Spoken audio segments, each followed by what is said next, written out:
All right. Well, good morning, everyone. My name is Kevin Brooks. I'm the Energy Analytics Manager for the Utah Governor's Office of Energy Development. And I'd like to welcome you today to the State of Utah Energy Storage Summit webinar series, the Energy Storage Applications and Case Studies session. Today's series and the series of webinars are presented by the Department of Energy Office of Electricity Energy Storage Program in collaboration with the Utah Governor's Office of Energy Development, Sandia National Laboratory, Pacific Northwest National Laboratories, Mustang Prairie Energy, Quanta Technology, and the University of Utah's Utah Smart Energy Laboratory. Today's session is being recorded and will be shared after the series concludes in August. All the presentations given today will be made available after the session and will be shared later this week. So getting started, we will start here from 10 and run till 12. We ask that you remain muted throughout the presentations and hold all your questions until the end of the session. From 11:40 to 12 p.m., we will have a question and answer and discussion session. At that time, please feel free to unmute yourself to ask questions, or feel free to message me in the chat, and I'm happy to ask on your behalf. So getting started today, I'd like to introduce Dr. Zhuk. Dr. Zhuk directs the Energy Storage Research Program at the U.S. Department of Energy, which funds work on a wide variety of technologies, such as advanced batteries, flywheels, supercapacitors, and compressed air energy storage. Dr. Zhuk and the U.S. Department of Energy's Office of Electricity Energy Storage Programs is responsible for providing funding for the webinar series. So with that, I will turn it over to Dr. Zhuk for some remarks and an introduction to the Energy Storage Applications and Case Studies webinar. Dr. Zhuk, welcome. Hi, Kevin. Can you put me on live on the screen? Let me try here. If not, this is fine. At this point, it looks like I cannot. Fine. Well, anyway, as you have heard, I'm Imre Zhuk, and I direct the Energy Storage Program. And I'm very pleased to be meeting with you here in wonderful Utah. This series, this is now the third of this series. And the first one, we did an introduction to energy storage, and we looked at policy. And that brought us in the second of the webinars to analytics and modeling, the balance between cost and benefits and how to assess them for projects. In this third one, we are now going to move to the real world. We're going to look at actual projects. The first one will be the Los Angeles Water and Power Department, and that will give us an urban application. Next, we will have my friend Dan Borneo from Sandia talking primarily about two projects that we did. One of them in Sterling, and the interesting thing there is that it is based very firmly on analytics, and it was essentially shaped by analytics, and it bore out the analytics in terms of financial return. The second one is a project in Cordova, Alaska, and it involves water power. This project did not start with the analytics, although there was a small study, but we are working at developing the cost-benefit structure. We will then have Mike Gravely from the California Energy Commission. California Energy Commission is an old partnership of ours that goes way back. Most recently, CEC has been doing a solicitation on flow batteries, which pleases me greatly because it will allow us to look at batteries with the potential for longer duration, which is something we will need in the future. Arizona Public Service will come next. Arizona, of course, has big plans. They intend to have 3,000 megawatts by 2030, and even in the near term, Arizona Public Service is planning on 850 megawatts.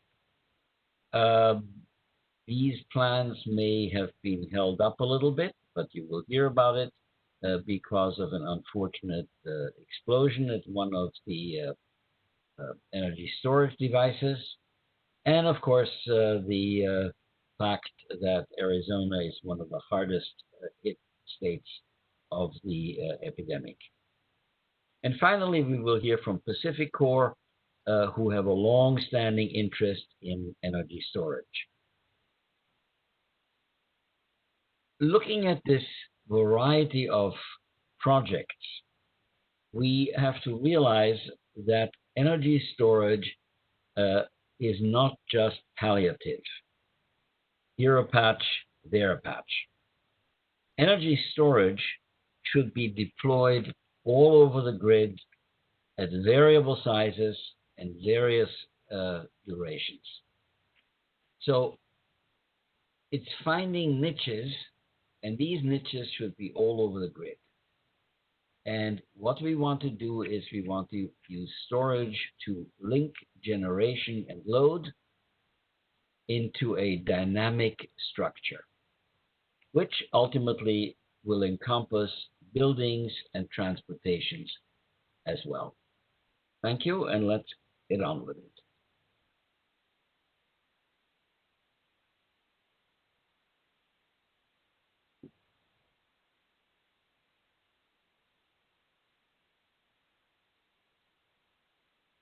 Greg? Hey, good afternoon. Kevin, I think you're on mute there. Thank you. Thank you, Dr. Juk, for the introductory remarks to the session today. Now I'd like to introduce our keynote introductory speaker, Greg Huynh, Operating Agent Manager for the Los Angeles Department of Water and Power.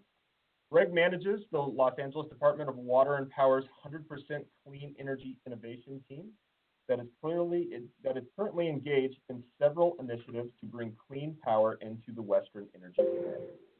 Greg serves as the Intermountain Power Project's Operating Agent Manager, where he and his team are working on implementing new technologies like green hydrogen into future power generation at IPP. Greg also leads the team that is spearheading the Los Angeles Department of Water and Power's efforts to conduct a comprehensive study of how the city of Los Angeles can get to 100% renewable energy. And with that, I would like to turn things over to Greg Huynh. Welcome, Greg. Thank you, Kevin. Thank you for that introduction. I get to work on some really cool things, as you noted in that introduction. So I'm really happy to be here. I have been working with the state of Utah for a long time now, so I'm glad that we get a chance here to highlight some things in relation to the project and this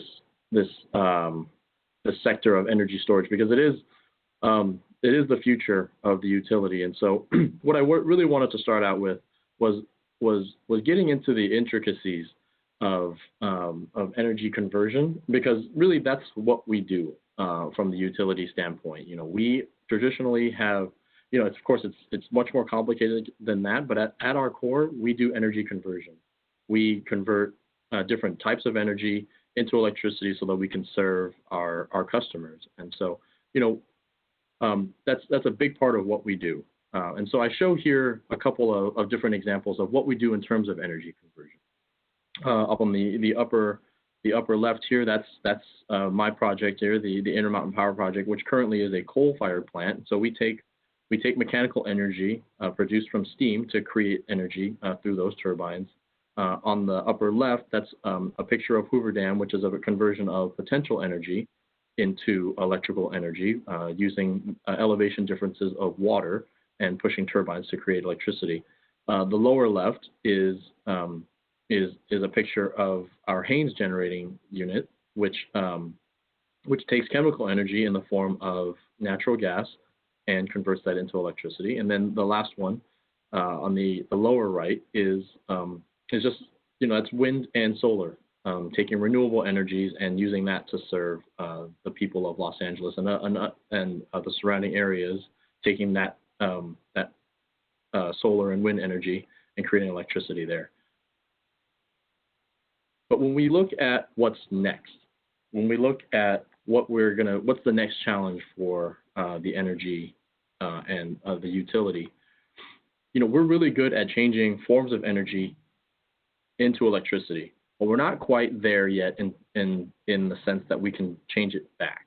So traditionally, we didn't have to. We had fuels, we had potential energy, and we had those things that I had mentioned earlier to do that. But now, because we have an additional penetration of renewable energies, as you all know, renewable energies are not dispatchable. We need to figure out a way to store and capture that energy so that we can use it later. And that, of course, is the next challenge that we have, because again, the utility has been good at changing things into electricity, but not the other way around. And so really at the core of what we're doing today and the next challenge and the new frontier that we're looking at is the conversion of renewable energies and storing them somehow so that we can use them later. And so what I have here are a couple examples that we're looking at. We all are familiar, and I'll start on the upper right here. We're familiar with this concept of pump storage. Which is a hydro plant that we have at Castaic. It's called our Castaic Power Plant in Los Angeles, where it takes electricity and changes it back into potential energy. It pumps the water back up so that we can flow it down later and produce electricity in the pump storage. We're of course familiar with batteries. We all have one probably in our pockets right now because of our cell phones. But on a larger scale, we're now taking electricity and changing it back into chemical energy. This here is an example of our Beacon battery energy storage system, also in the northern part of Los Angeles. Moving up to the upper left here, green hydrogen is something I will talk about later in relation to the Intermountain Power Project, where we take renewable energies, mix it with water through an electrolysis process, and create a new fuel, again, changing the electrical energy into chemical energy to burn as a fuel through our turbines. And then lastly, one of the other systems that is currently being explored for the Los Angeles Department of Water and Power is a compressed air energy storage system, which coincidentally may be sitting on the IPP site. This is a way of converting mechanical energy through compressed air and running it through a turbine to produce electricity. So, this is not an easy process, as you can imagine. There are losses. There's a bunch of intricacies that go into doing this, but it's something that we need to work on so that we can utilize and harness those renewable energies so that we can turn them into dispatchable resources to serve our customers. A lot of the projects that you hear about today, as introduced by Dr. Juk, will explore those different things. And so what I wanted to do is to talk a little bit more about what my project looks like and what the potentials are for the state of Utah. I'm an engineer by training, and so I really geek out on a lot of these things because technology and chemical processes, spinning machines, control systems, those are things that I'm really interested in, which is why I became an engineer. I know that not everyone is really excited about that, but I think what we all can get behind is what the potentials are for the society as a whole. And specifically, what I'm talking about today is going to be Utah. Because the Intermountain Power Project sits in the middle of Utah, there is a lot of potential there for jobs. It's going to create, but our hope is that it creates an economic driver, an engine for both the state of Utah and for California, Southern California, in creating new jobs. And of course, the goal here is to protect the environment. I've spent a lot a lot of time in Utah because of the Intermountain Power Project, and I've really gained an appreciation for the scenery and the beauty of Utah, and so that's something that we definitely want to protect. And then, of course, utilizing what we have, the existing infrastructure. We're not trying to do anything, where we would have to build brand new infrastructure. We're all over the state. I mean, we will have to look for opportunities to use the existing infrastructure before we get to that point and creating new infrastructure. So, when we look at the potential as a whole, we do have a lot that we can do here when we start looking at energy storage and the potential here for again, both Utah, the state of California, and really the Western energy grid. So, I want to take this opportunity to talk about the project that I have the opportunity to work on, which is the Intermountain Power Project. As you may or may not know, it's an existing coal-fired plant that we're planning on converting into first a natural gas-powered facility with the intent of turning it into a green facility that will burn on green hydrogen that is produced from renewables. And so, starting day one, we'll have the capability in 2025 to be able to burn green fuel like hydrogen, specifically green fuel hydrogen through those turbines, so that we can start down the path of getting to that 100%. And so what I show here on the screen now is basically the flow of what we're looking to do. We have an amazing amount of resources in the area where the Intermountain Power Plant sits in Utah is a great place in that it has this confluence of renewable energies that we're going to be able to utilize. Solar and wind resources coming from Wyoming, Utah, Nevada, that will help power this process to create this green hydrogen fuel. We have a transmission system called the Northern Transmission System and the Southern Transmission System that are part of the project that will help us move that energy into the area so that we can use that energy to create the fuel. The second part of this process is the electrolysis, taking that energy, putting it into a machine with water to change that water, take the hydrogen in the water and turn it into hydrogen gas that can be used as a fuel. We are fortunate in that where the project sits also has an abundance of land and water. So that presents the opportunity to change that water into hydrogen fuel. Next, we have an opportunity here, and basically one of the unique parts of this project is our storage component. We also happen to sit on top of a rare geologic formation. It's called the Salt Dome, that is underground, that is ideal for holding gases like hydrogen for storage. And this storage, as Dr. Jook had mentioned, it's a long-term, it's a solution to the long-term storage problem that we're all looking for. Batteries are great at what they do, but they are more short-term types of storage. Something like this, with a cavern so massive that we can store abundance of energy in those caverns, allows us to shift the energy from one season to another. And so that's our opportunity there for storage. And then, of course, how are we going to take that out and turn it into energy? It's through the combustion turbines that we are planning on installing when we convert the Intermountain Power Project from a coal-powered plant to a natural gas-powered generating facility. And so you look here, this is the flow of what we're going to do. We take the renewables that we have in the area, put it through the electrolysis process to create fuel. We have now the option of storing it as an energy storage system for later use to be combusted through our generators. And so we have a great opportunity here that solves a lot of problems that we face in the utility sector. So again, the hydrogen storage is one of the most unique features of our project. Hydrogen combustion is not a new idea. Electrolysis is not a new idea. Renewables are not new ideas. Storing gas in a salt dome is also not a new idea. Putting it all together, though, is something that is first of its kind, because it, again, does serve to solve the issue of long-term energy storage.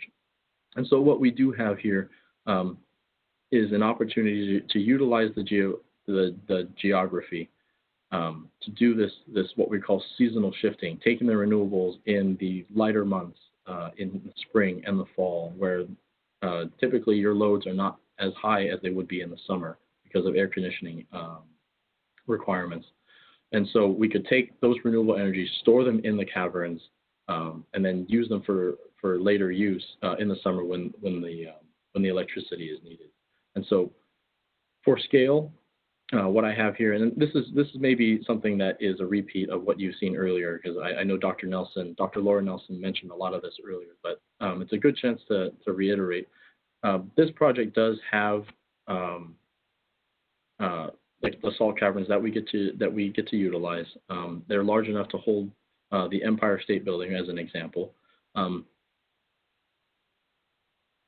and you know a typical cavern is 4 million barrels, which equates to 5,500 tons of hydrogen fuel. That's enough equivalent to 200,000 hydrogen buses, 1 million fuel cell cars, and 14,000 tube trailers that are for delivery. And the thing that we are trying to utilize is as much as possible those caverns, because we have enough on the site that we can utilize over 100 on the IPP site.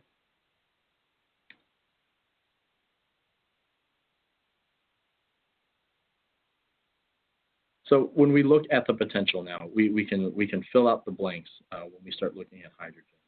Again, starting from the left, moving to the right, you know, we have batteries, and batteries are amazing at what they do. But they don't solve the problem for long term. They're good for a few hours, but nothing more than that. So, you know, it can do a lot of things, but it can't hold energy for that long. And as you move down the spectrum, you know, as I had mentioned in my earlier slides, you know, the different energy storage projects and technologies, compressed air pump storage, those can hold energy for much longer periods. But then when we now, to fill out the blanks, we have the hydrogen storage. Hydrogen is basically what we feel is the solution to that long-term seasonal shifting. And you know, being that we have the chance to do it at IPP is amazing. You know, just for comparison purposes, one cavern of hydrogen at IPP is basically 84 times of one of our large battery energy storage projects at LA. And so you can see the scale, and you can see how much more we could do with hydrogen for energy storage. Again, this is not to say that batteries are not part of the solution. It's just to say that we have now a complete picture of what we can do for energy storage. So I would be remiss if I didn't get a chance to mention this. In addition to the energy storage potential, there's of course an opportunity to reduce emissions. What I have shown here is an emissions profile. The solid red is the emission profile currently, and as you can see, as we move towards 2045, we have we are able to reduce significantly the emissions coming from the project. The blue line here shown, the dotted blue line is the natural gas, the dashed green line is hydrogen, and so you can see that there is a significant reduction to where we are now, and there's different goalposts, and when we're trying to get to that goal of 100% green hydrogen at IPP.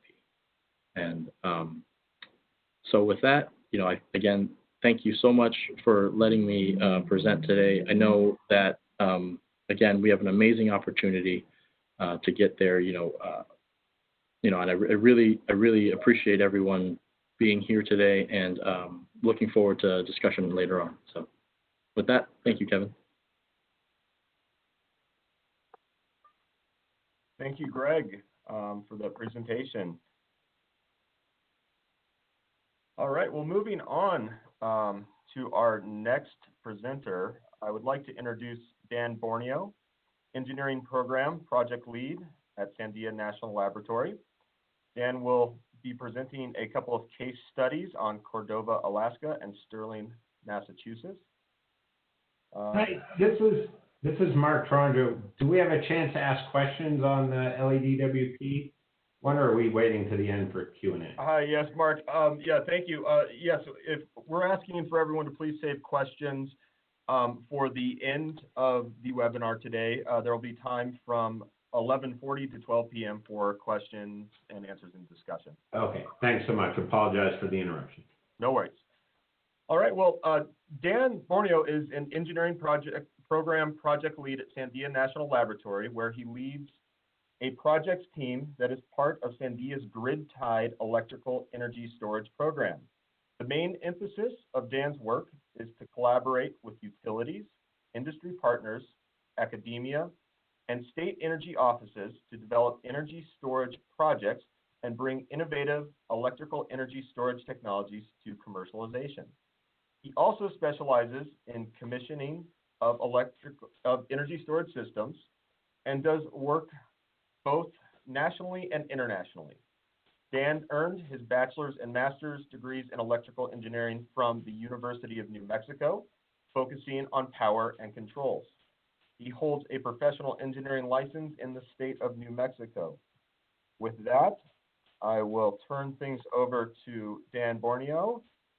Dan, welcome. Welcome. Thank you very much, Kevin. So I don't want to be outdone by Emory using the electronics, so I'm going to try and also use the electronics. However, I can't only have the camera on my phone and not on my computer, so we're just going to have to work with it. So, Kevin, do I have control of the? Yes, Dan, you have control right now. If there's any technical difficulties, I can take over the presenter role and advance the slides for you as well. Okay. Thank you very much. Good morning, everybody. It's been a while since I've been presenting, so I'm a little rusty, but I'm a little excited to get back at it, and I wish I could see y'all in person. So the Energy Storage Projects team. So just to expand a little bit on what Emory talked about. So we work for Emory. He is our founding father. And what our mission is to implement energy storage projects so we can proliferate the use of energy storage. And I can sum this first slide up in pretty much one sentence. We're from the government. We're here to help. Now, if I was live, I know I would get a couple chuckles, so I'm hoping everybody is chuckling in their perspective space. But we actually do try to work with the utilities, industry, commercial, whoever wants to implement energy storage. We have a program with the states. I noticed that Utah is not part of our Clean Energy States Alliance, and talking with Kevin yesterday, we're going to try to fix that.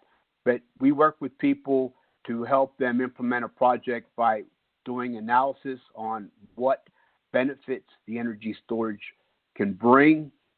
We know about the technologies. As Thomas Edison said over 120 years ago, there's liars, damn liars, and battery suppliers. And in some areas, that hasn't changed very much in the years. So we help people understand the technologies and how they can perform. We help by developing the RFPs. We work with people through the design and the procurement and through the commissioning and into operation. And what we get out of that is we like to get the data from the operating system, and then that helps us inform the next project.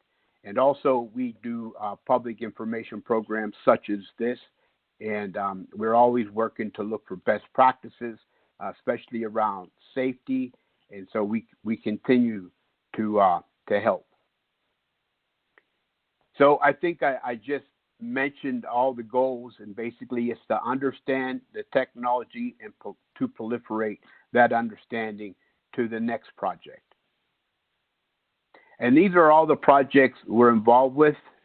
We're around the country. We're internationally in Singapore and I can't say and Puerto Rico because Puerto Rico is a territory.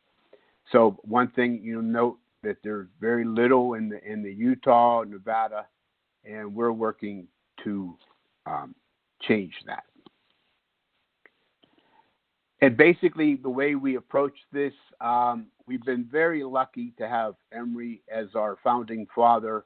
We're a small team, very fast, low to the ground. We basically do things the traditional project approach and just answer the question of who, where, why, what, when, how, and how much.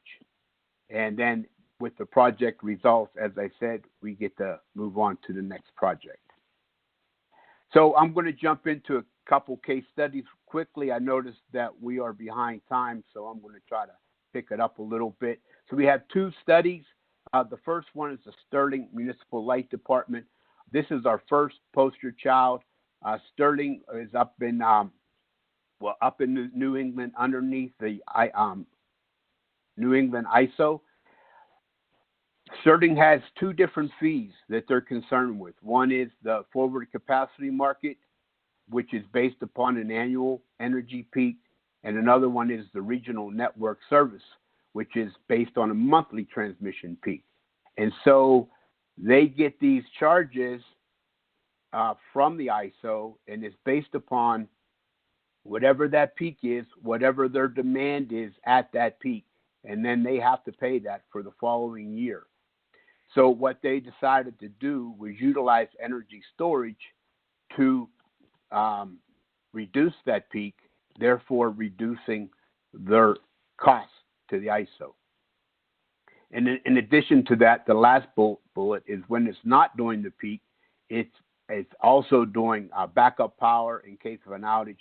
And as I'll show you in the next slide, it is also doing some regulation on the line. So we did a study on this through our analysis team. We came up with 2 megawatt hour battery would provide them the best, the optimal size. They used a lithium-ion battery, which basically is the battery of choice these days. And the results, if you look at this table to the right, you'll what that's basically telling you is they have the RNS monthly peak, which is here, the annual peak, which is here. They're using the battery to discharge during that time, and then during the other times, they're using the battery to regulate. The great thing about this is by doing all this, they were able to do a 6-year payback without the grant.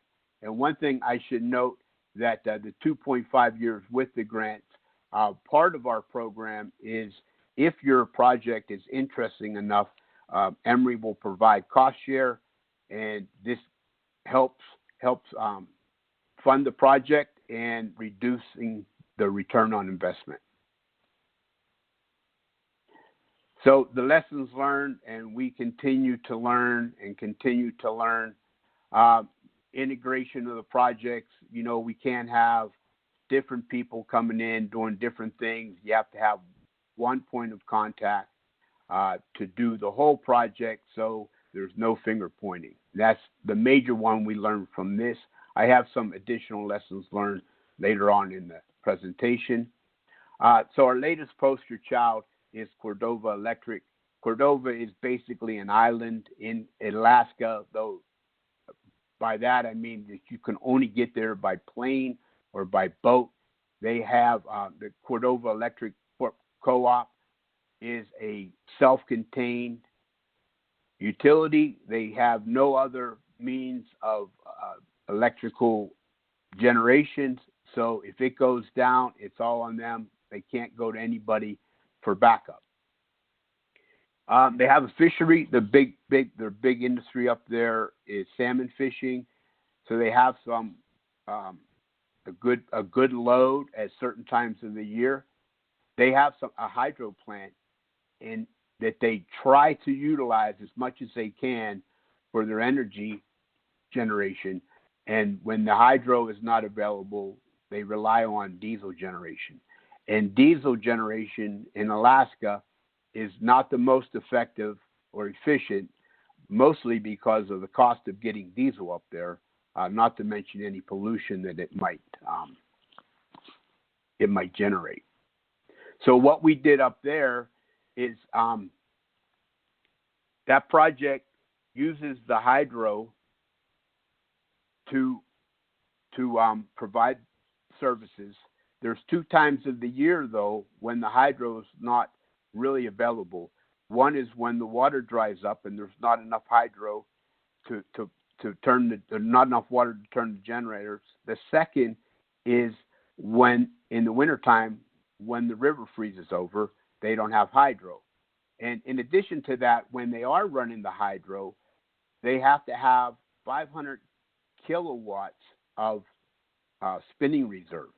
So a lot of times they'll have to run the generators just to provide the spinning reserve that they need to make sure that they have enough capacity if anything would go wrong. So this battery is utilized to basically to decrease the use of generator power, and also it helps in doing the spinning generation. So rather than have a generator run just in the background, they use the battery for the spinning reserve, and then when they don't need it for spinning reserve, they use it to just even out the hydro. And by that I mean they have these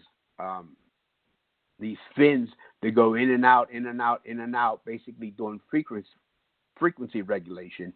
Now they don't need to utilize that mechanical operation for frequency operation on the hydro. They just use the battery. So we're looking at this project at the operation, and we're figuring out, don't hold me to these numbers right now because we still need to do some more work, but we're looking at $500 an hour savings in fuel for every hour that the diesel is running, and we're looking at 35 to 70,000 gallons of fuel saved per year. And we're going to be doing some additional analysis on this to see exactly what's going on. We save money with the O&M, on the O&M, by reducing the amount of diesel generation we need. We also save some money on the maintenance of the hydro generation because we're not doing the in and out frequency regulation.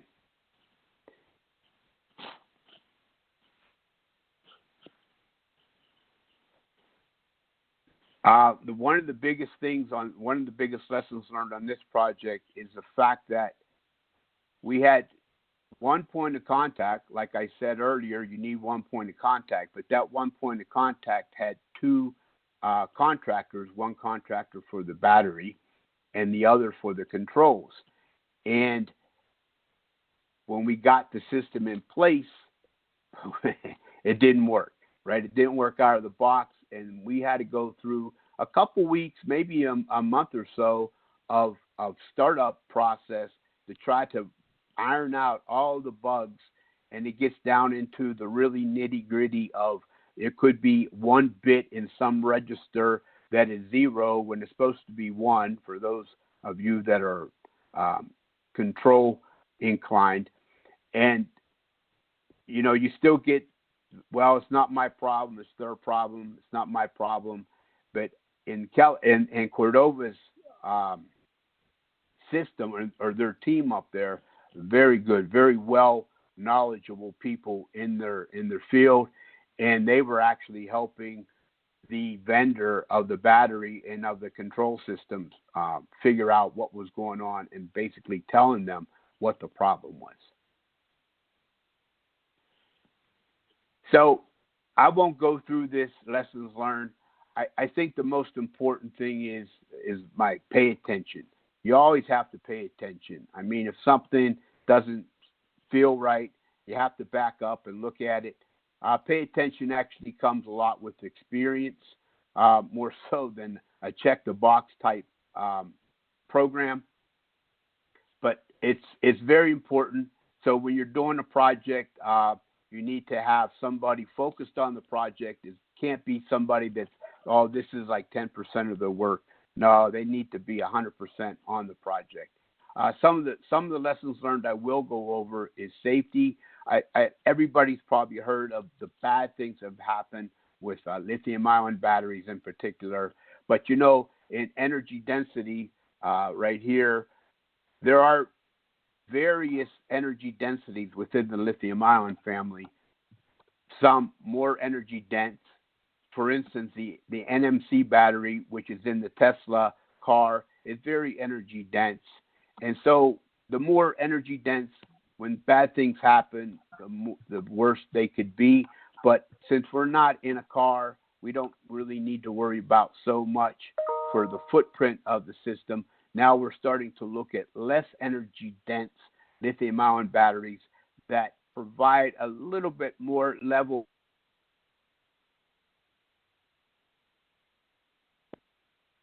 They could go bad, but if they do, it's going to take longer. And so we're also looking at the predictive maintenance tools with the battery management system. The battery management system is very, very important because that's what controls the battery. And we're trying to figure out, you know, what we need to do within that battery management system to make sure that we are getting a more reliable system. And so you look at the temperature feedback, the charge and discharge rates. And when you think all battery management systems are built the same, they're not. There are multiple vendors out there selling these, and some are more robust than others. And we're also looking at how do you isolate a battery rack. There's many, many batteries inside that trailer, depending on the size and power rating of the battery, and in the energy rating. And the more isolation means we can have, in other words, can we isolate one module from the rest, and then when bad things happen, then there won't be that backfeed of the good batteries into the bad batteries. And then obviously the siting location, egress and access. We keep working on that. The fire protection. Some of the things we're doing today, they may be providing a false sense of security. I see Kevin. Kevin, you pulling the hook on me? No, Dan, you're fine. You still have a couple more minutes. Okay. So anyway, we continue to look on that. And while we do these projects, we learn, then we come back to our lab people and we give them the feedback, and then they try to influence the codes and standards and the design of the system. So just in the summary, we continue to learn. We sit on a lot of projects. We like to become involved in projects. Some of the project teams we're involved with are very knowledgeable, and in those projects, we just sit back and learn. Others are maybe they're not so involved. They don't really have the engineering staff that they need, and in those cases, we add more information. We give them more guidance, if you will, but we're still always learning. And so while we're learning, then it goes on to the next project. And with that, I'm going to wrap up, and I'm going to thank Dr. Emery Juk for the best job I ever had in my life. And by working with him, I'm going to buy that boat. Thank you very much. Thank you, Dan, for that presentation. Moving along, I'd like to introduce briefly. Mike is Deputy Division Chief of the Research and California Commission. The division manages over $150 in related development. Kevin, you're breaking up for some reason. Oh, I apologize for having some network issues here. I'll try to more slowly. So my efforts to support the energy in a variety of areas that includes expanding energy efficiency and demand response, integrating renewables, evaluating new advanced generation systems, implementing the California Smart Grid, guiding energy-related environmental research, assessing future energy storage needs, and demonstrating smart, sustainable community. With that, I will turn things over to Mike. Okay, good morning. Can everybody hear me okay? Yes, again.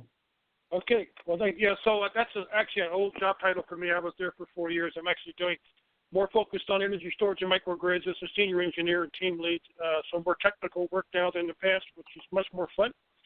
So today I wanted to talk about the California Energy Commission. I've been at the commission for over 18 years and worked in energy storage the whole time. And as Emery mentioned earlier, many years ago, probably 10, 12 years ago, we did our first major energy storage solicitation, and Emery's team was half of our team, 2 people from DOE, 2 people from the commission, and we awarded the first 3 large energy storage projects back even before the R days. So we've been working together ever since. In the let's see, I guess I got to go here to change it. I'm sorry. So just for quick benefit, we are very fortunate. The EPIC program receives $130 million a year. We're entering the 10th year of this program. We're now working our next 5-year investment plan, and as part of that plan, we'll probably get a slight raise in the amount we're doing. One of the benefits of our program is we're not caught up in the current California budget issues, so our funding is secure, and for the green energy people, we're able to, all these grants I talked about are 100% sure of being funded. We have other programs that we do, but the special fund one does some work on microgrids and storage, but the natural gas one focuses primarily on that and for clean energy from natural gas stuff. We do have a long history with energy storage, as I mentioned before. Everything from large compressed air and pumped hydro projects to distribution level projects to customer and residential projects in the full spectrum. In addition to the projects, we're talking about a dozen active projects we're doing right now. A lot of them are non-lithium ion projects, and so we will see we have a large focus on non-lithium ion, but we also in California have the largest application of lithium ion in the world, I believe, right now. Microgrids are a big part of our program, and the interesting thing is all microgrids, energy storage of some type is very critical from that, and we have a wide range of applications from critical facilities to military and ports to communities to industrial, and we're doing residential now also. About 80% of our projects are lithium-ion batteries. Another 20% is non-lithium ion. In some cases, we have both. We have some projects where they're comparing the performance at different sites with lithium-ion, with flywheels and flow batteries and other technologies. So we are getting a lot of knowledge from these microgrids. Just a quick summary of what's coming. So this last 3 months, and the next month, we will award over $100 million in energy storage projects. $58 million of that is CEC funds. 48 is match funds from the vendors, and we'll kind of cover that briefly. So we are looking a lot at evaluating lithium-ion, non-lithium ion. In California, the public utility has approved 2 gigawatts of energy storage to be installed. About 1/3 of it is installed, and 95% of that is lithium-ion systems. So there's a lot of operating systems. So a lot of our focus is on the future. And also, most of you know, we have our 2045 goal of all carbon-free energy. And so one of the questions that we're working on here is, what is the role energy storage plays compared to other technologies in meeting that goal? So as I go through these solicitations, we did one for emerging technologies, which is basically their first demonstration, or they built it in the lab for the first time in the field, in some cases the first time in the lab. Then we're going to go into field demonstrations, which are projects that are much closer to commercialization. They had to have an operating system to be qualified for this solicitation. Most of them are long duration storage, 10 hours or more, and we'll talk about that. We also are not leaving out lithium-ion. We have 4 projects that are looking at second-use batteries. California has a goal of 5 million vehicles by 2030, so we expect to have a huge market in the future for second-use batteries. And then also we're doing a study that we have 2 contractors that are looking at 2045 and looking at long-duration storage and short-duration storage and how storage plays. So we will be doing an analysis of what Emery was talking about, of where are all the places on the grid that energy storage should fit, how long and what size. So the first set of solicitations we had the group for the emerging technologies. We awarded 7 agreements. 5 of them were for energy storage projects, 2 of them for green hydrogen projects. So Andorra is going to build and demonstrate a 50 kilowatt, 100-hour system, and it's going to be installed at the Palmdale Water District. It'll be using renewable energy from wind and solar. So this will be a full-scale 100-hour system. Form Energy is going to be building a system on UC Irvine's campus. It'll be 10 kilowatts for 100 hours. I think most of you probably know that Form Energy just recently signed an agreement with Massachusetts to build a 1 megawatt system for 150 hours. So our system will be kind of the prototype of what they'll be doing in the field. The E-Zinc will be building a new zinc design battery that's more practical. The first 2 were basically thermal storage. And this one will be building a 25 to 40-hour system that will be installed in an agricultural application. Sailor Entry is working on residential storage to compete with the Tesla power block. And Zinc Battery will be building a 10-hour battery that will be similar to lithium-ion in the sense that it will be installed at commercial and residential sites. Both of these systems are trying to demonstrate their battery can provide better performance, in other words, more cycles, no thermal energy problems, no thermal runaway problems, and a lower cost than lithium-ion. So again, but all of these are doing their first real demonstration, so we'll have to see what they end up doing. The last 2 projects in this area were hydrogen. These are green hydrogen, and in our case, we have a legislation in California that says green hydrogen is, by legal definition, energy storage. So we're trying to figure what that means. So these 2 projects are actually demonstrating electricity in and electricity out using green hydrogen. So normally when you see a green hydrogen project, they build the hydrogen and put it in a tank and say you can use it any way you want. But in this case, we wanted to use it in energy storage. So both of these projects will be actually doing electricity in and electricity out in their demonstration. The next projects are the ones that were for the field demonstrations, and we focused on applications and customers. So the first one is our larger demonstration project. We focused on 400 kilowatts for 10 hours. We have 2 projects, and we have 1 more coming that'll be awarded probably in a month or 2. So the first one is looking at, they're actually doing 2 systems that are each 400 kilowatts by 10 hours, one with a flow battery, one with a flywheel, so they can actually do 20 or 25 hours if they use them sequentially versus in parallel. Indian Energy is doing a project on the military base at Camp Pendleton. They're building a test facility to evaluate flow batteries with plastic batteries like EOS with flywheels and ultra caps. So they're doing this analysis of the different energy storage systems. They have 5 different stations and they're comparing it for military use. And then they're going to build at the end a hybrid that will be a combination of these that will be 400 kilowatts by 10 hours or more. So the next one was specifically for Native American tribes, and they had to do 50 kilowatts for 10 hours.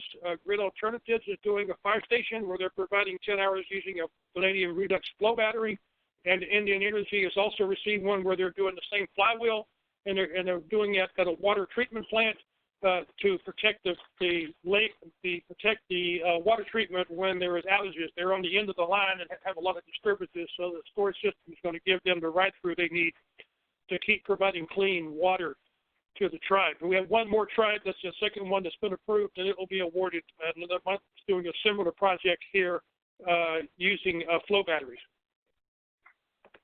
The next one was disadvantaged and low-income communities.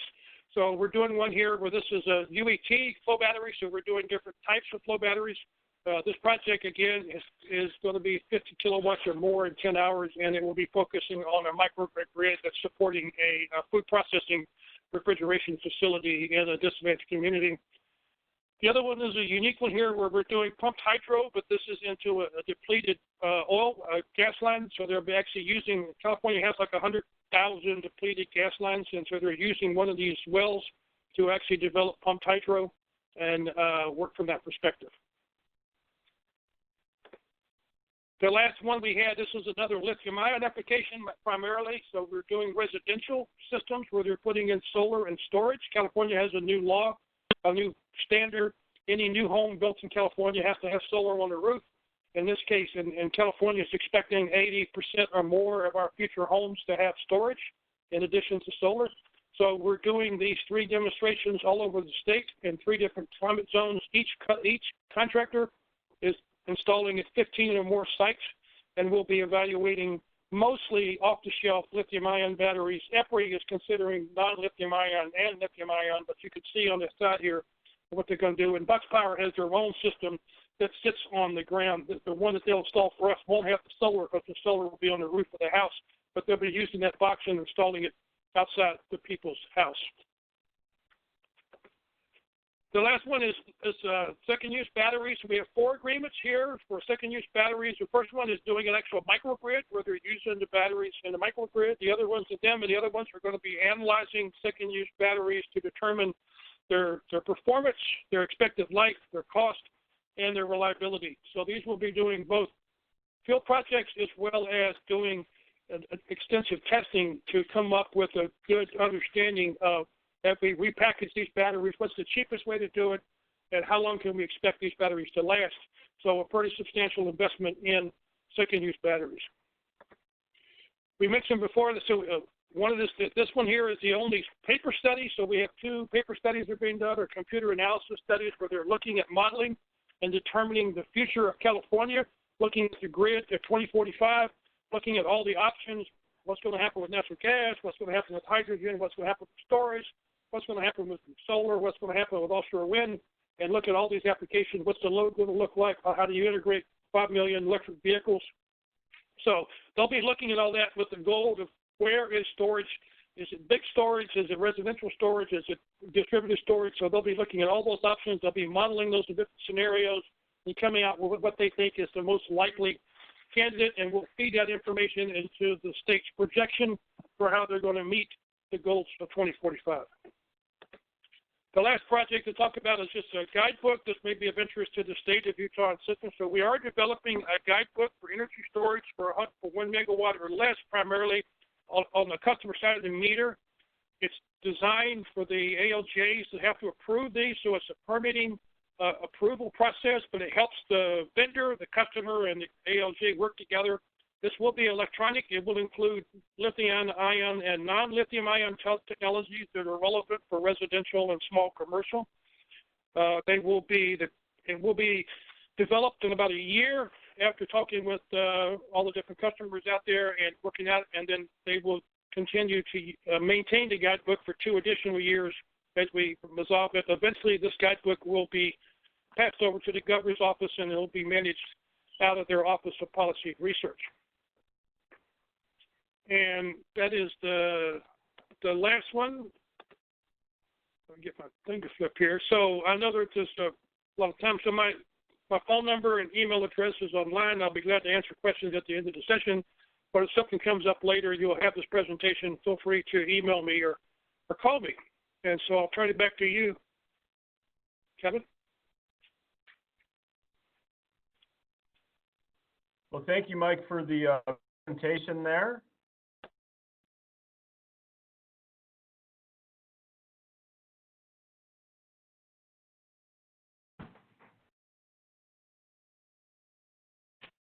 All right, and moving on, I'd like to introduce John Pinho.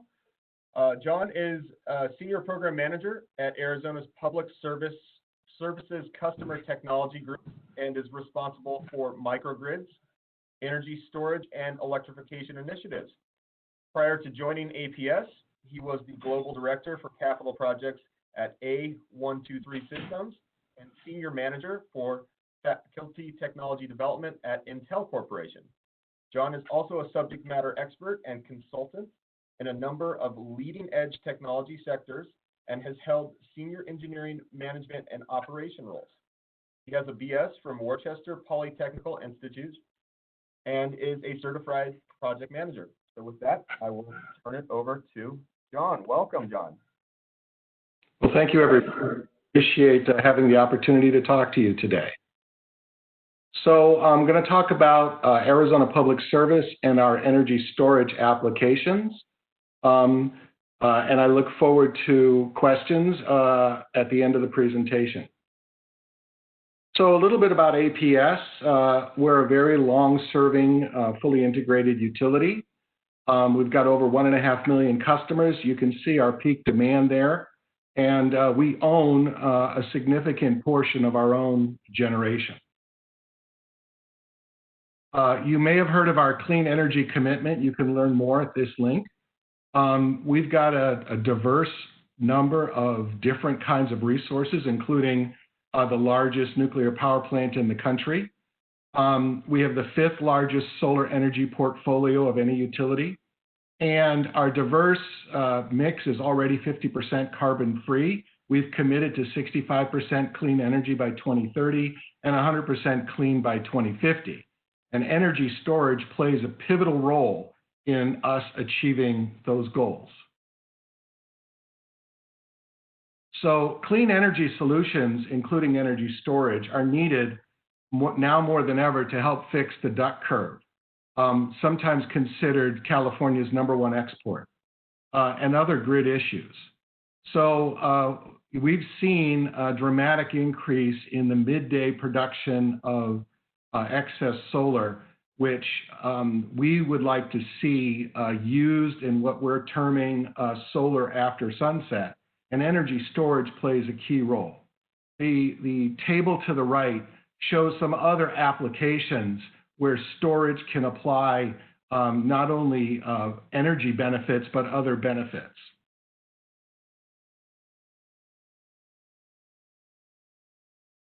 We believe battery storage particularly will increase significantly through the next 10 years as other energy storage technologies become more commercially available and affordable. Clean energy goals are driving this adoption. And the lower costs make battery storage more affordable every year.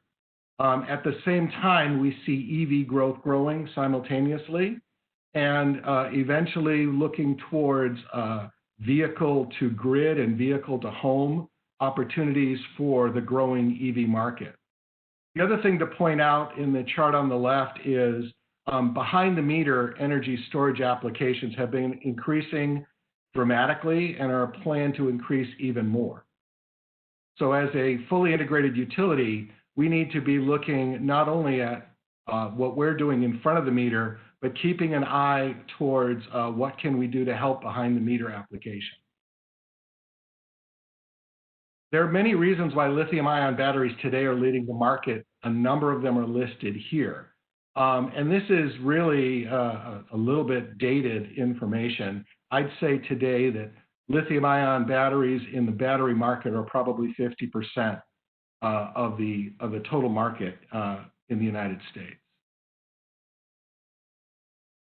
But all lithium batteries are not created the same. Just because we say lithium-ion, and we're talking about rechargeable or secondary batteries, different chemistries, as was stated earlier, can give you different results in terms of the application that they're applying to. If it's a vehicle, for example, you may need something that has a lot of torque.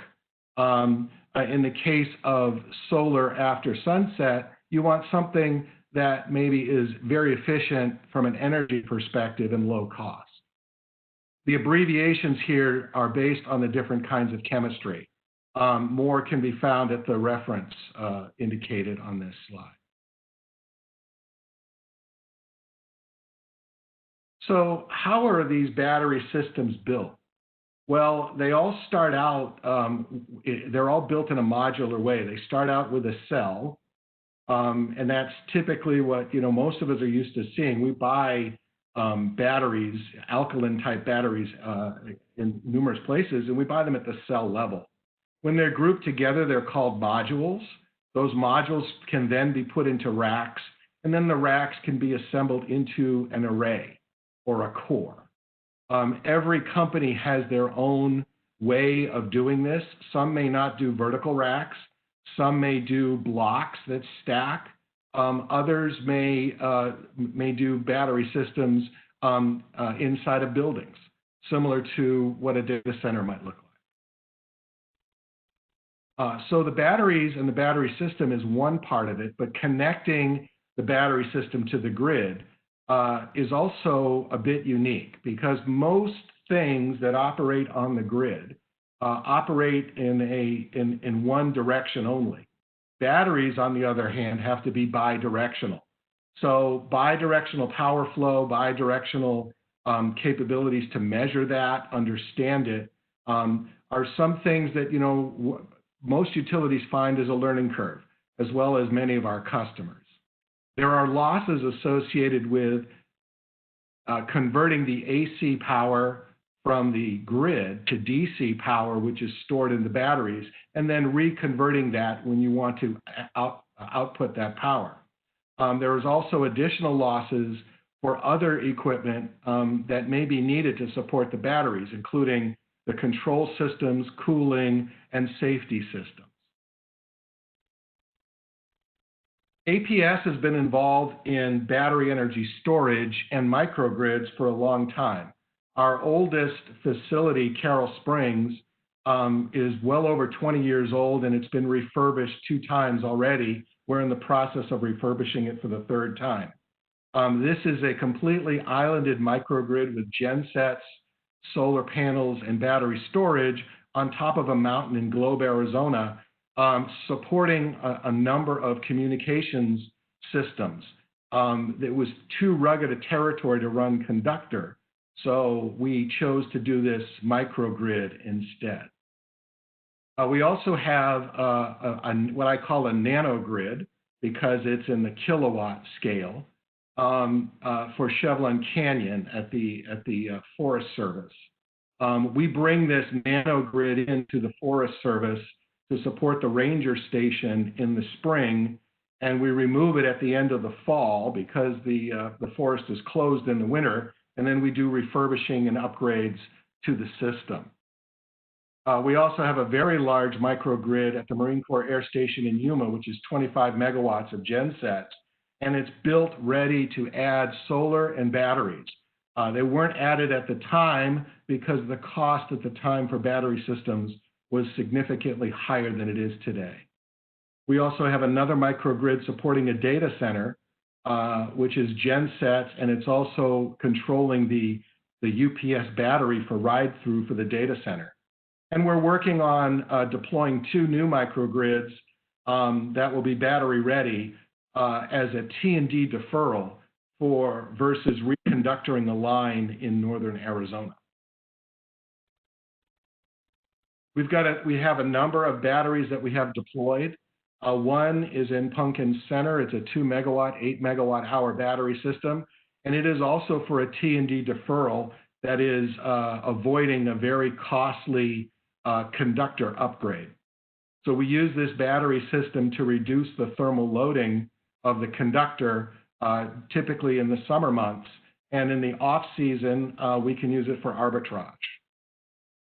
We've also installed commercial battery systems, and we're doing a continuous voltage management pilot on a feeder to determine if this technology, battery system technology, would be useful in leveling out the voltage on feeders that have a significant voltage drop. We've also, we have a number of residential batteries. We have almost 50 batteries right now that are being used in a demand response pilot where the customer the battery is placed on the customer site. APS owns the battery, and we allow the customer to use 50% of the capacity, and we reserve the other 50% for grid support. I talked a little bit about solar after sunset. So we've got a number of projects that are designed to capture the solar energy during the day and deploy it during the peak, helping to resolve the duck curve. So one is our Solana thermal storage system, which is 280 megawatts. This is a solar collector that uses a salt reservoir. And then at night, we use that heat to run turbines to generate electricity. We've got 2 PPAs that we approved last year that are in development. One is El Sol and one is West Wing. And we also are looking to add batteries to all of our existing APS-owned solar sites. So that would be over 140 megawatts, 3 hours of battery life for those sites. Besides batteries, though, there's other ways to help with energy storage. So we have a program called APS Rewards. And in that program, we work with our customers, both residential and commercial, to try and do different methods of storing energy. So we have thermal systems, thermal storage, where we do, one's called Cool Rewards, where we offer an incentive for customers to pre-cool their home before the peak, and then reduce the demand during the peak cycle. We also have a Reserve Rewards where we have smart water heaters that store the excess energy during the middle of the day and can have a significant amount of heated water to support the family during the peak hours and into the night. I already talked about Storage Rewards, which is our residential batteries and our commercial batteries, and then our feeder storage project, which I mentioned earlier. All the thermal systems are owned by the customer. All the energy storage battery systems are owned by APS. And these are the use cases, just to give you an idea of the spectrum of what we're trying to accomplish with these different systems.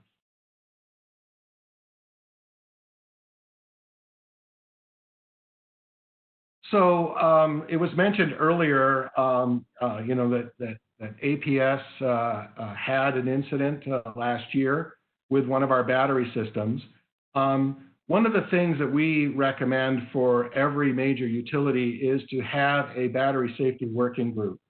So this working group was established before that incident occurred, and our charter and our goal is to constantly make sure that our cross-functional SMEs are defining and refining our policies and requirements. And we're looking from the beginning, from sunrise to sunset, for these different kinds of battery systems. It includes a number of different organizations that are shown here that are internal, but we also do a significant amount of outreach with external stakeholders, the other utilities in Arizona and outside of Arizona, fire departments and authorities having jurisdiction. We also try to influence codes and standards to improve safety. And we're very much current with industry trends and involvement with industry organizations. And we take a significant amount of time to educate regulators, customers, and end users regarding the benefits as well as some of the potential issues associated with battery storage systems. Another lesson learned is, spend a lot of time to collaborate with your local jurisdictions. It's important to talk to them early, have open and share what you're doing, meet frequently, open your doors and conduct tours and training, provide emergency response plans, and also conduct drills. Those could be tabletop and on-site. A lot of good discussion can occur, with these tabletop exercises, learning a little bit more about how each of the first responder groups needs to have the information they need to respond packaged in such a way that it makes sense and works for them. Many of the first responders and authorities having jurisdictions run different kinds of systems. There may not be a one-size-fits-all. So one of the things our working group does is we customize the response plans to each of the stakeholder groups to make it easier for them to digest and use within their system. So that's all I had to share regarding what we have in place. As Dr. Zhuk mentioned, APS is highly committed to energy storage of all kinds. We are committed to 850 megawatts of new storage by mid-2025. We're looking at adding even more renewables. We have an EV charger pilot. So we are giving commercial customers charge systems to allow them for their employees to charge their vehicles from 3 to 8. And we're also working with suppliers on DC fast charging, trying to make it easier for them to add more of those throughout our territory. The last thing I want to leave is don't forget about these 3 things when you're looking at battery energy storage systems. Think about recycling. Think about how are you going to do that? Who are your approved vendors? What are the logistics of that? Because eventually, these batteries do degrade over time, and they will need to be properly disposed of and recycled. How are you going to deal with stranded energy, either with replacement of battery systems or if there is an event? And think carefully about augmentation and in your strategy and planning. How do you plan to keep the nameplate capacity at its full level? And how are you going to augment? Do you need more space? What is the timing of that? And have those costs been included in your analysis? So that's all I had to share today. I look forward to the questions. Thank you. Well, thank you, John, for the presentation.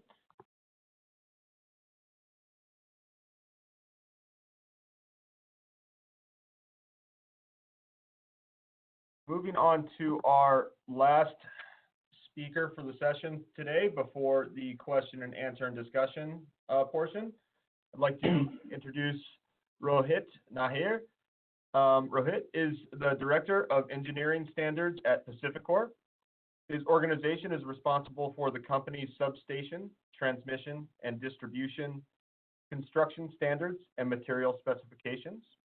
Rohit also leads the Berkshire Hathaway Energy Standards team to harmonize and optimize standards to gain efficiencies and improved product quality.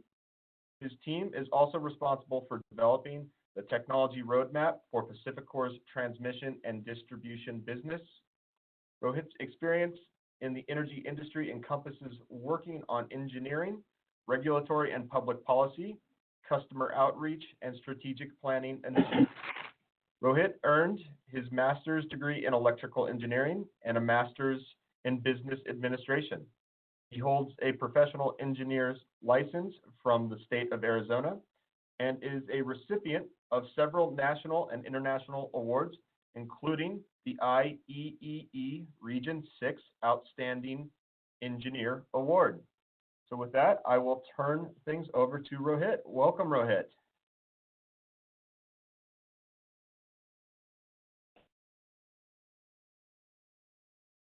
Thanks, Kevin. So can you hear me fine? Yes, I can.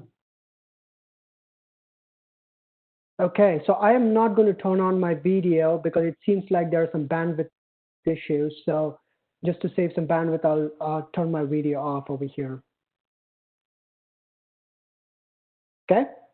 Well, thanks for the opportunity, Kevin, for this presentation, for the team in this workshop. I think there were some really good presentations that were shared by others during this session. So what I'm going to go over today is a specific project that we went through over the past 18 months or so now, and kind of provide some details on some of the workings on that project. Again, I just wanted to mention that I do not plan on going over the energy storage plan as such for PacifiCorp, which I'm sure a lot of you might have seen in the news that we are planning to get more energy storage by 2025, almost more than 600 megawatts of energy storage, and in gigawatts by 2038 as part of our integrated resource plan. So I do not plan on going into the details of that particular piece of the puzzle when it comes to energy storage. We have different organizations within our company that kind of focuses on that piece. My focus today will be on a particular project on the distribution system level. Before I go into the details of the project, just giving a quick overview of PacifiCorp in general and the customers we serve. So we've been in the community serving customers for more than 100 years now. We have more than 1.9 million customers supported by 2 distribution companies, which is PacifiCorp, Pacific Power, and Rocky Mountain Power. So just to give you all an idea, so Rocky Mountain Power, if you've seen this map, we serve Utah, Idaho, and Wyoming. And as Pacific Power, we serve Northern California, Oregon, and some parts of Washington State as well. Obviously, it goes over a significant service territory that we encompass across the 6-state territory here. One interesting fact that I always like to point out is Salt Lake City was the 5th city in the world to have central station electricity, just behind London, New York City, San Francisco, and Cleveland. So absolutely proud to serve Salt Lake City and Utah in general, in addition to the other 5 states as PacifiCorp. Moving on here, just a few more details here. I'm not planning to go into all the details mentioned in bullets on this slide, but just to give you an idea of the extent of our ownership with a lot of our assets that have been spread across the 6-state territory. Significant number of distribution substations and transmission substations. We are vertically integrated utility, several generation plants, including a significant amount of renewable energy, which we keep on growing as we start retiring some of our coal fleet in the future and add more renewable energy generation, mostly in the form of wind and solar and some pieces of energy storage as well, which is highly kind of highlighted in our integrated resource plan that was released last year. So one thing I would like to focus though over here is the significant amount of renewable energy that we already serve in our 6-state territory. So what we're trying to do here in the company now is kind of leveraging some of the expertise in the renewable energy generation and leveraging that to explore some of the energy storage opportunities that lie ahead for our company and for our customers and communities here in our 6-state territory. Now going into the specifics of a particular project. So just to give a quick background, so this project is called the Soleil Lofts project. It's an all-electric community. It's located in Herman, which is, I would say, almost 40 miles south of Salt Lake City.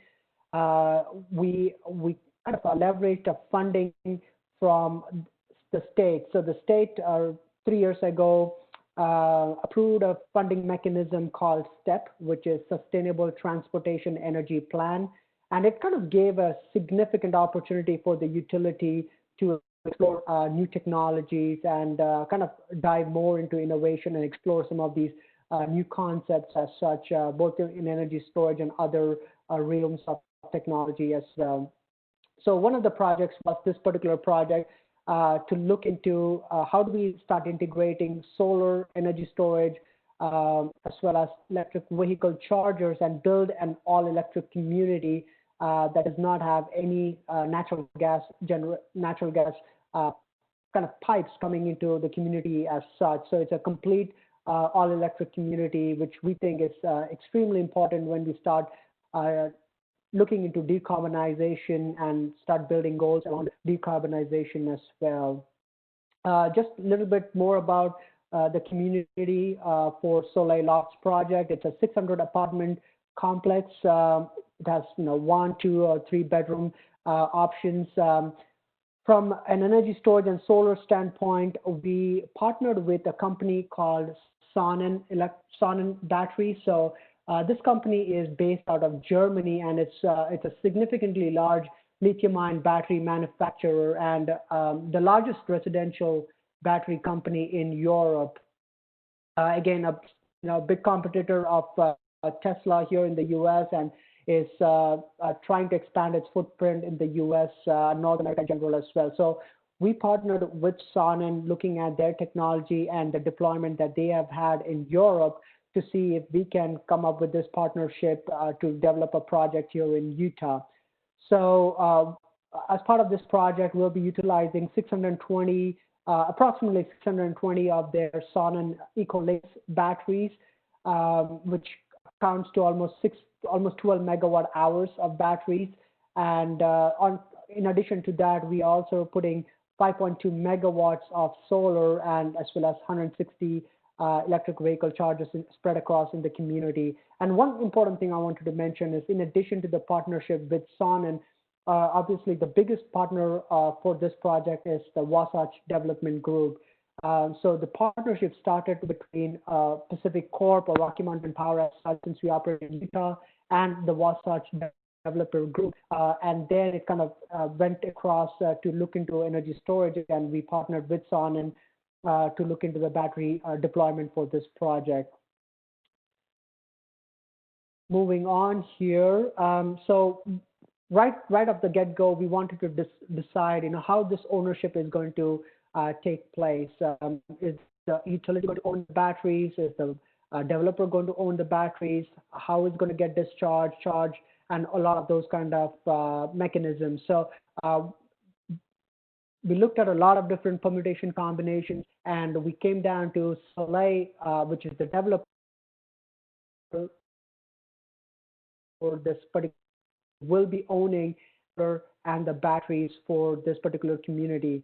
That said, PacifiCorp will control and dispatch the batteries using a virtual power plant. So we worked with the battery manufacturer, which is Sonnen, to develop a kind of an enhanced version of a VPP. At this point, it can coordinate only this particular manufacturer, which is Sonnen, and we are working with Sonnen right now to expand it to other kind of manufacturers, so it becomes more of a supplier agnostic, and we can use that virtual power plant to coordinate and dispatch batteries regardless of their supplier or their manufacturer base.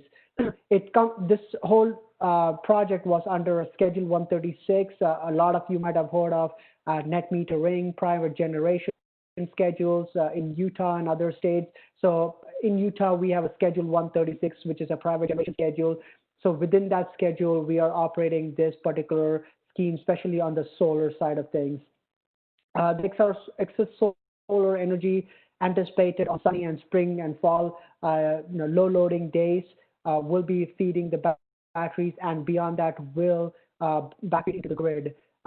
One of the main things for us with this project was to kind of, obviously, to kind of break grounds on making sure we can develop an all-electric community with solar, with storage, with electric vehicle chargers, but also on top of that is to start gathering some data from these kind of installations to help us educate so that we can come up with future programs from demand response, from energy storage programs, from residential energy storage programs, or commercial storage programs, or even community-based electrified community programs as well. So this project, we wanted to use it to inform us for those future programs as such. Just to kind of go over some of the configuration, again, I don't plan on going into the details on the technical side of things, but from a very high level, the batteries and solar are independent systems per, installed per apartment and also in the common areas.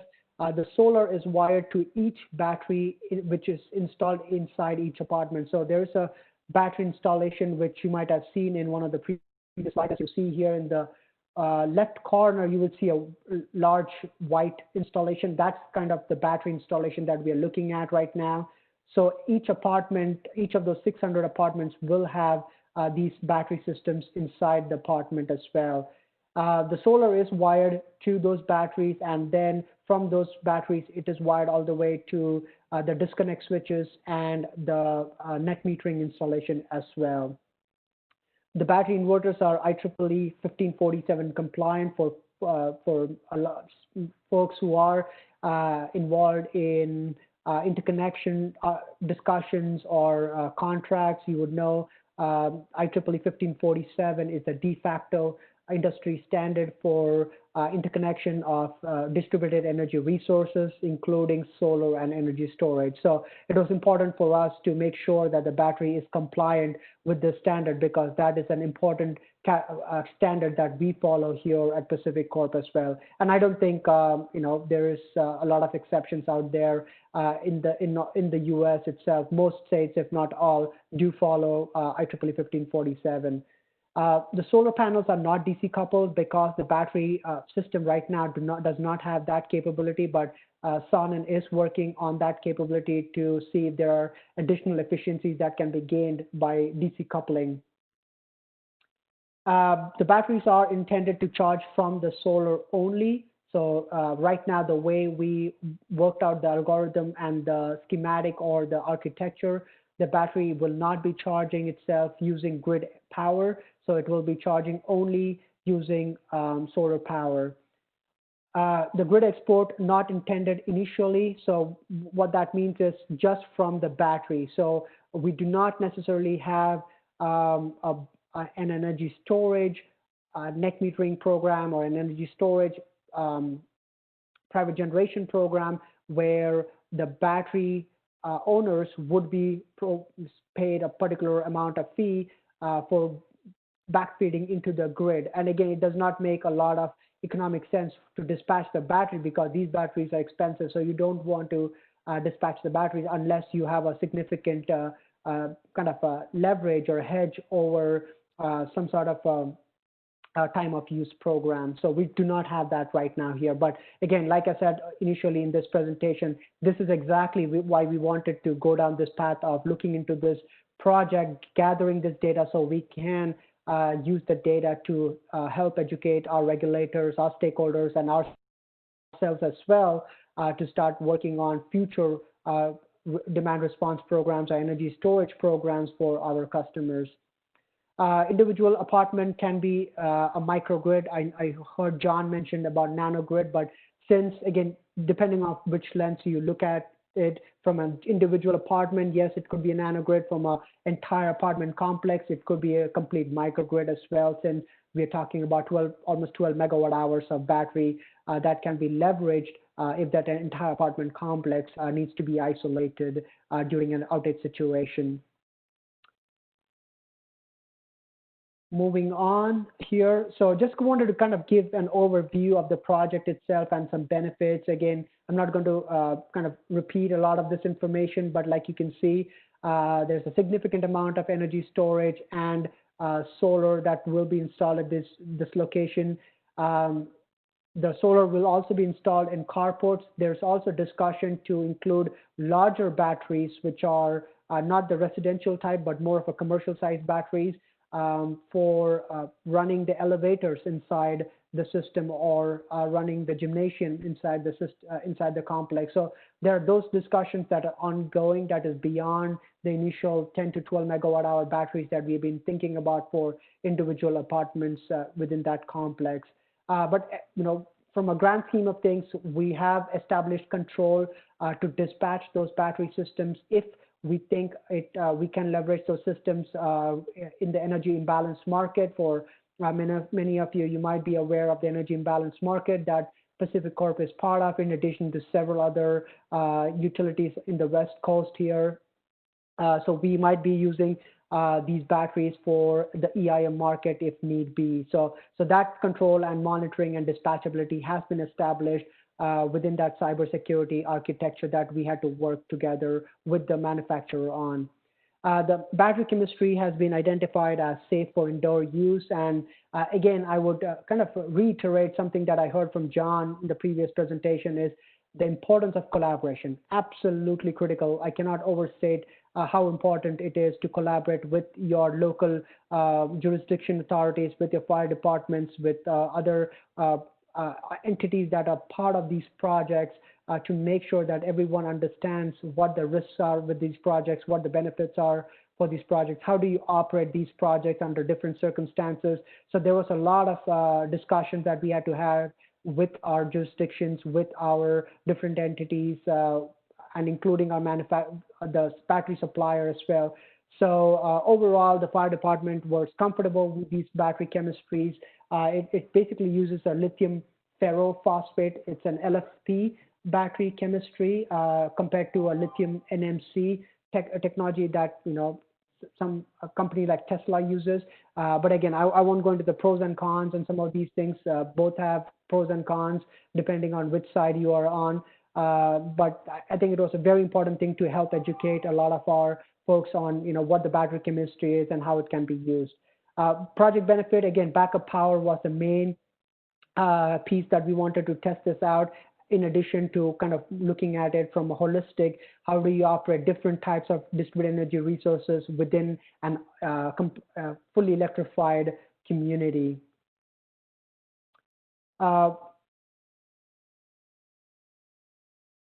Again, partnership allows behind the meter solar and battery control by the dispatch for PacifiCorp, and monitoring and control both batteries individually and in aggregated groups. That is something that we are leveraging the virtual power plant software that have been the Sonnen technology folks have developed and helped us put together here at PacifiCorp. So it's been a significant success that we see this when we are able to dispatch some of these batteries that have already been installed over there. From our partners, ARC Solar earned battery installation certification, City of Harriman and Fire Department provided installation requirements that we had to work with them, with the supplier on some of these things. Emergency shutoff switch connected to all batteries installed. So this was a big thing because the additional expenses that you would incur to install disconnect switches based on which jurisdiction you are in. So we had to work with the vendor to make sure there's an emergency switch near the metering cabinet. So I'll give an example. 11 p.m. at night, there's an outage. The fire department comes to the location and they turn the switch, or they pull the fuse on the service drop near the transformer that feeds the community, but they're still seeing lights on inside the community buildings. That makes them think, okay, is this safe or not? So we wanted to make sure there's an emergency shut-off switch. Once that switch is activated, all the batteries inside the apartment complex will be turned off and that microgrid capability will be bypassed. So that was a kind of an important thing that we wanted to make sure that we deploy, and deploying that at such a scale for 600 battery installation was a significant endeavor as well. Again, additional project consideration, 5 megawatt battery capacity, not sized for meaningful grid reductions. Basically, we are not anticipating this to offset our peak loading on the distribution substation transformer or even at the circuit level. But like I said previously, we are hoping to leverage this for energy imbalance market purposes, frequency regulation, and if necessary down the road, if there is a time when it is going to help offset some peak loading at the distribution side of things, certainly we will be able to do that as well. Wasatch Development Group, these are some of our partners. I mean, again, cannot overstate the importance of partnership and collaboration when you go down taking on such a large project that kind of pushes the boundaries in many ways as well. So I've listed some of our partners on this slide. The first building has now been occupied and the batteries have been installed. We are anticipating all the installations to be in place by end of this year.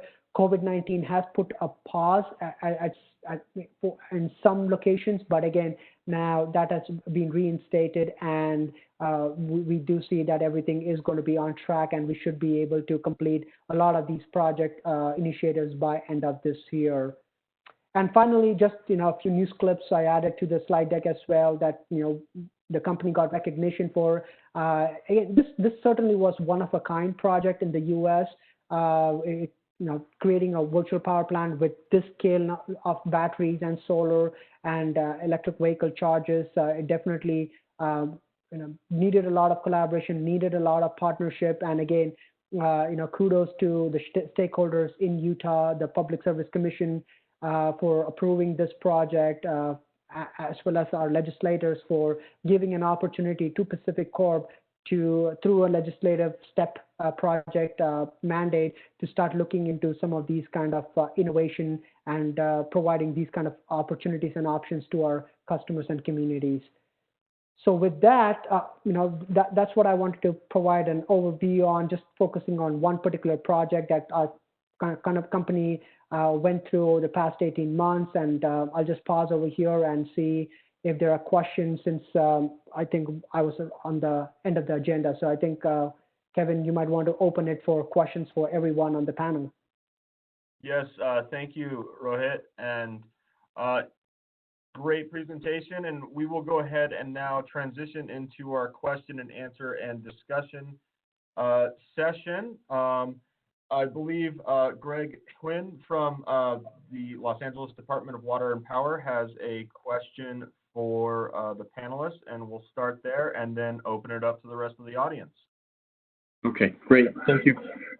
Thank you, Kevin. I appreciate everyone's presentations. I think they were really great. It does really show the spectrum of what we're trying to do for energy storage. And the question I wanted to ask each of the panelists is, for each of your projects and your programs, what do you see as the biggest roadblock to completing your projects? And what is it that you would ask those in the audience or those in the industry to help you remove those roadblocks? So maybe we can start with Dan Borneo, since he's first on the agenda.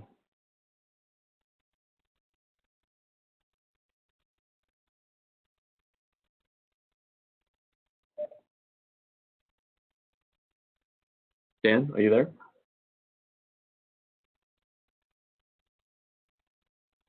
Okay. How about Mike?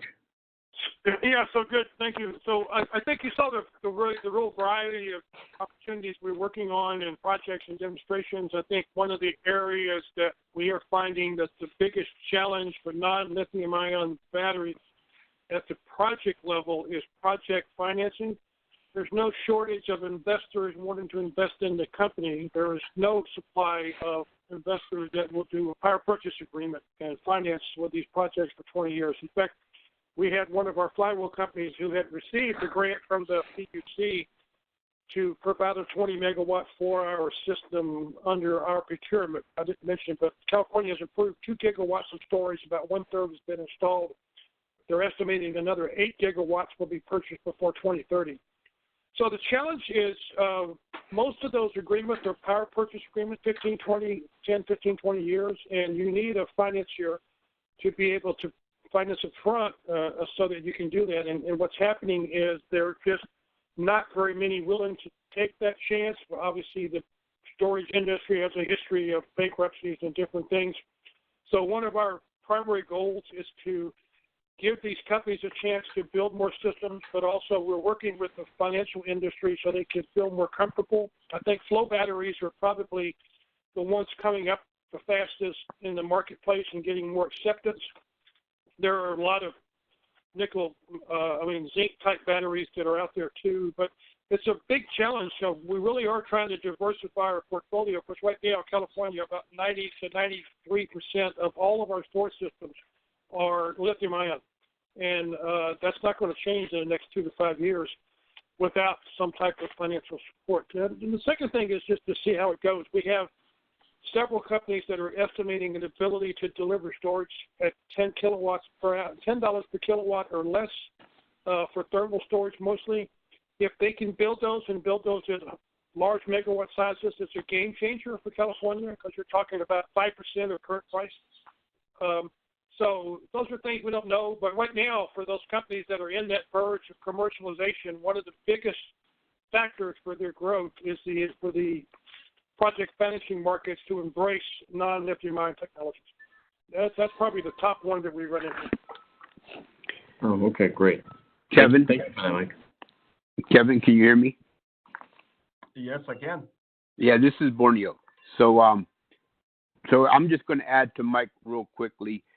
So from my perspective, what the biggest hurdle right now is having people commit to doing the project and committing the resources necessary to do it successfully. And I'll stop with that. Okay, thanks, Dan. How about you, John? So from my experience, I think we need, when it comes to energy storage, technology that's designed for utility application. Today, we're using, in the case of lithium-ion batteries, battery systems that were originally designed. The use cases are completely different. We typically have space that we could use for large-scale batteries that maybe, take up more room but are safer or less expensive. We don't need the state-of-the-art, necessarily highest energy density power profile. And when you look at alternatives to battery systems, which I agree are probably going to be up front and center for the next few years, there isn't a lot of commercial appetite to fund some of the other technologies to get them to the same level of reliability, cost, and demonstrated performance that lithium-ion has today. This is Rohit. Just to add to John's point, from a utility perspective, I think one thing that we are seeing is the technology moving at a different pace, much faster than standards and specifications and technical requirements, and even to a certain extent, even markets. That the technology companies are at a completely different pace, saying that okay, we can provide anything you need. Is your standards built for that? Is your specifications built for that? So there's a disconnect sometimes in some of those things on what the technology can provide, because there's no one overarching document or some standard or anything that kind of provides step by step, okay, these are the things that is absolutely critical for these use cases. You may do this, you cannot do this, and stuff like that. So a lot of the times what ends up happening is a lot of the utilities are charting their own territory and creating their own specifications and standards, and depending on what they want and use cases. Obviously, there is some foundational from using IEEE and some of these things, but I think there's at times we've often come across discussions where there's a certain level of disconnect between what the technologies can provide. And again, within this technology also, there are different levels of capabilities. So what they can provide and what the standards and specifications have been set up for. Right. Thank you for that, Rohit. I would agree with that and add a little bit to that too. I mean, you make a spot on point in that, technology moves at a faster and a different pace than what we do on the utility side. And I think also on the legislative and regulatory side, I mean, we really need to get those lined up as well. So your point is well taken. Thank you. So I think there was a question also on request from Howard Tassel. I think he wanted to ask a couple of questions as well. So I'll turn it over to you, Howard.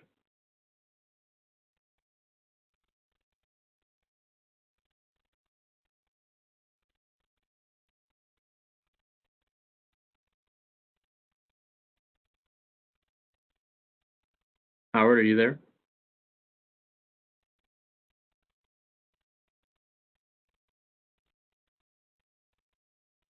Howard, I think you might be muted.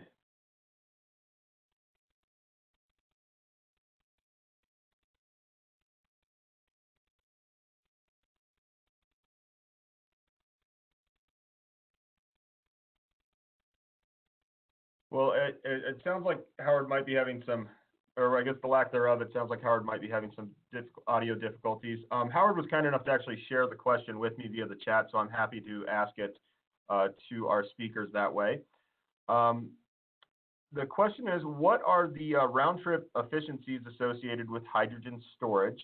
Are there losses due to the geology or just leakage into the walls of these caverns that are being used? So, Greg, if you can possibly speak to that a little bit at IPP. Sure thing. Yeah, it's a great question. It's a question. Sorry about the echo there. Yeah, it's a question that we do get a lot because, the process itself is you're taking renewable energy that has its own losses, going into compression to compress it into a pressure that is suitable for the caverns, and of course you have the storage in terms of like you said, the leakage.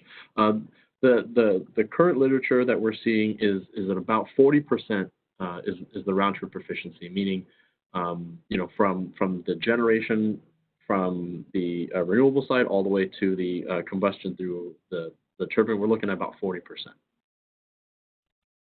So again, losses due to the renewables, due to compression, and then potentially some leakage. I mean, the salt caverns themselves are very stable and are very good at holding the hydrogen gas, but of course you do get some leakage through there.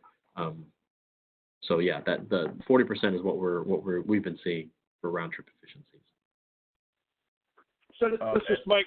I was just going to add a little bit from our knowledge there, and what we're finding is obviously most people are looking at 80 to 90% for battery storage type round trip efficiencies, but I've been finding out from the people that are doing the longer term 25 hours, 100-hour storage that it's not uncommon to be at the 50% round trip efficiency range, and still meet those cost ranges. So I think if we get into larger systems that are not necessarily battery based or battery chemistry based, but thermal storage and ice energy, other things like that, it's not going to be 80 or 90% efficiency. You're looking at 40 to 50%, maybe 60%. But the economics still work out because it's so cheap. The technology is so cheap, and the round trip, the element of loss and with large overgeneration. One of the things in California we're focusing a lot on is offshore wind, and right now, and if we get offshore wind, it has basically twice the capacity factor of onshore wind, and so you could end up with, if we have lots of gigawatts of offshore wind, we could end up with a huge amount of excess capacity, so that round trip efficiency is not so critical as the availability of the energy to charge it.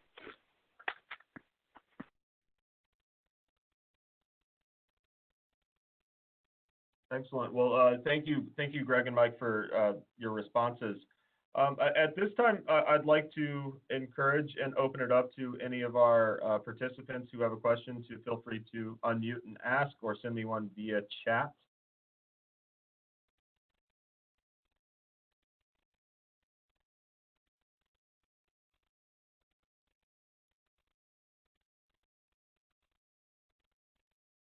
All right, well, I have a question actually for the speakers, and it is tied to just engaging with state energy offices and states, and to, what degree, they kind of play in moving some of these projects forward, and what are some of the first steps in that process?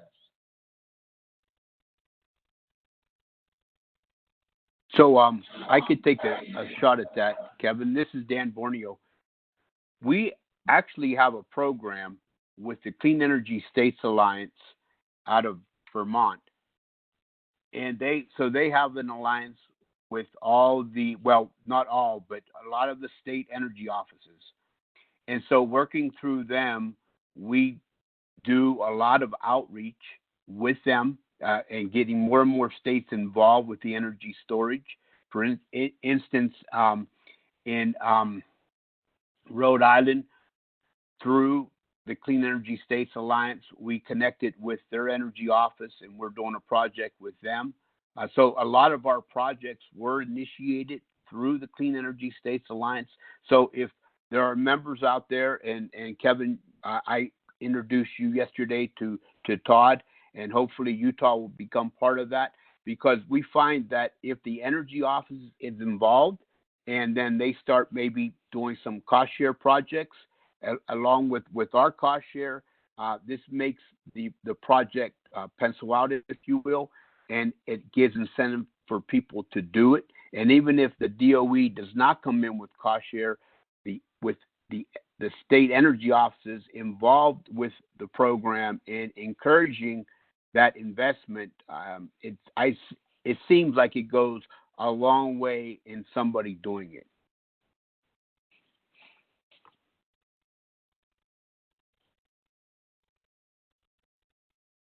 Excellent. Well, thank you, Dan, for your response there. That's very helpful to know. The other, this is Imre. Mm-hmm. The other side of the coin is we also interact a lot with public utility commissions because the public utility commissions have to be familiar with energy storage because they are going to okay projects as they come along. And if you don't want a bottleneck in the public utility commissions, they have to be online too. So this is Mike. I'll add a little bit there. An example of project that we did with LA Air Force Base, the partner with Department of Defense. The original plan for the Department of Defense, when the Pentagon approved it and $20 million was invested, was to do 6 military bases throughout the country. That was later downsized to 4. And California was the only base that actually got their 43 vehicles certified and participated in the market for 18 months. And the vendors and people tell me the reason that happened was that the Energy Commission, the Public Utility Commission was involved, so the state was involved. We were able to influence the utilities' involvement. We were able to help with the ISO. So I think what happens when you get the state office involved, sometimes just breaking down barriers of communication between the right place or getting the right person in the utility to address your problem. I think when you have a good project or an important project in a state, I think the state energy offices have the ability to help mitigate some of the challenges that you face and turn some of these projects that could take a year for interconnection approval down to a few months. So I do think it's very important that the energy offices, embrace some of these new projects so that they can help influence their utilities and their regulators and their approvals and permitting agencies and different people to move it up their priority list so that, as Dan Borneo mentioned, if you don't have this dedicated help, you could spend time running. We have one of the reasons we did the guidebook is we had storage vendors coming to us telling in one site they could take a year to get a permit to install a residential system, and in another county they could do it in 3 weeks. And so they needed some standardization because it was costing them a fortune to do it and therefore prohibiting them from making it successful. So I think the energy offices, even though they may be small and they may be limited in their resources, they still have the ability to influence critical people that can make the project much more successful.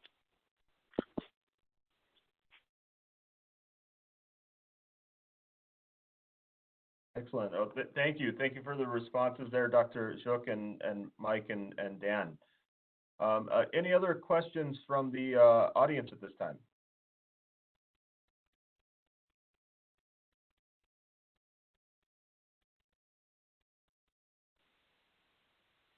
Kevin, it's Howard. All right, Howard, hello. Hey, so I think I solved my audio problem, but I just want to take a second to say thanks very much to all the speakers. Dr. Shook, Greg, Dan, Mike, John, Rohit, you guys really stepped up, and this has been a really interesting and useful session. So thank you so much for participating.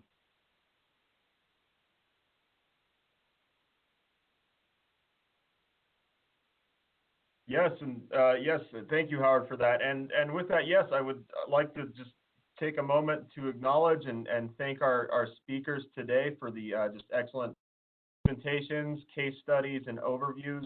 Very helpful here.